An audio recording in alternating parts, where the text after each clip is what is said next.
Jeudi 25 avril, Emmanuel Macron prononçait un discours qui se voulait historique à la Sorbonne, 7 ans après, le premier du genre, celui de 2017, histoire de montrer tout ce qu'il avait accompli pendant son septennat, et surtout de montrer combien sa vision pour l'Europe continuait à dessiner un horizon, voire à faire se pâmer l'ensemble des Européens.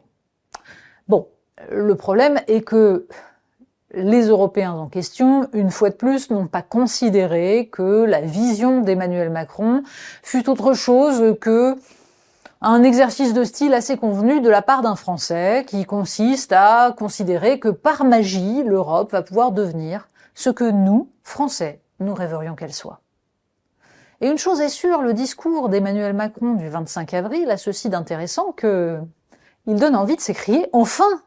Mais oui, il était temps. Emmanuel Macron a l'air de valider absolument toutes les analyses de ceux qu'il a appelés de façon particulièrement péjorative les souverainistes, de tous ceux donc qui ont été renvoyés à l'extrême droite allègrement pendant 20 ans, parce qu'ils avaient le mauvais goût d'expliquer que les traités européens étaient conçus pour graver dans le marbre le libre-échange et ne permettaient donc pas de protéger commercialement les produits que l'Europe fait sur son sol par rapport à ceux qu'elle importe, que la Banque centrale européenne, qui a gravé dans le marbre son indépendance et le fait qu'elle est là pour lutter contre l'inflation, ne permettait pas de mener une politique monétaire, tous ces éléments étaient dans le discours du 25 avril. On ne peut qu'applaudir. Mais pourquoi avoir, pendant des années, raconté l'exact inverse? Pourquoi avoir expliqué en 2017 à quel point cette Europe fonctionnait parfaitement? Et que tout allait très bien, c'est même sur ce programme-là qu'Emmanuel Macron a été élu.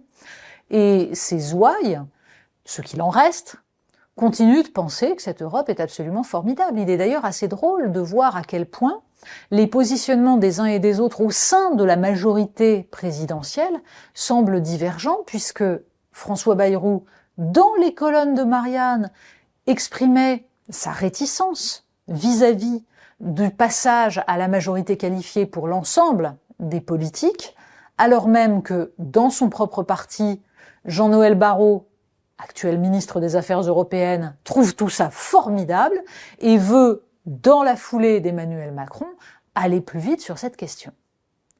Parce qu'en fait, le problème du discours du 25 avril n'est pas ce qu'il contient. C'est un discours tout à fait bon, très intéressant quant à la vision qu'il développe de ce que devrait être, dans l'idéal, l'Union européenne. Le problème est tout ce qui n'y est pas. À savoir d'abord, tout simplement, la manière d'arriver à une Union européenne qui prendrait en compte réellement des impératifs qui soient des impératifs de production, de protection des citoyens, d'indépendance, de souveraineté, puisque le mot Emmanuel Macron l'a répété et ressassé pendant tout ce discours, en y ajoutant d'ailleurs systématiquement 20 fois dans le discours la superbe expression « en européen », pour bien montrer qu'il n'est pas un nationaliste et que c'est au sein de l'Europe qu'il pense l'avenir de la France. Mais cette façon de penser que l'on va pouvoir changer les choses ne peut se faire que si l'on tient compte justement de l'ensemble des blocages qui existent actuellement et des intérêts divergents de nos voisins.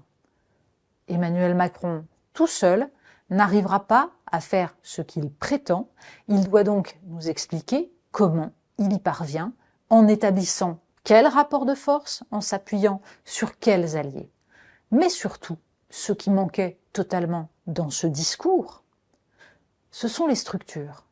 Et il les évoque par-ci par-là, expliquant que oui, il y aura un élargissement, mais on y viendra.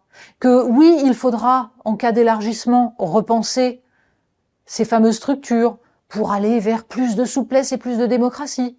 Mais que là aussi, il n'est pas temps d'en parler. Parlons-en pourtant.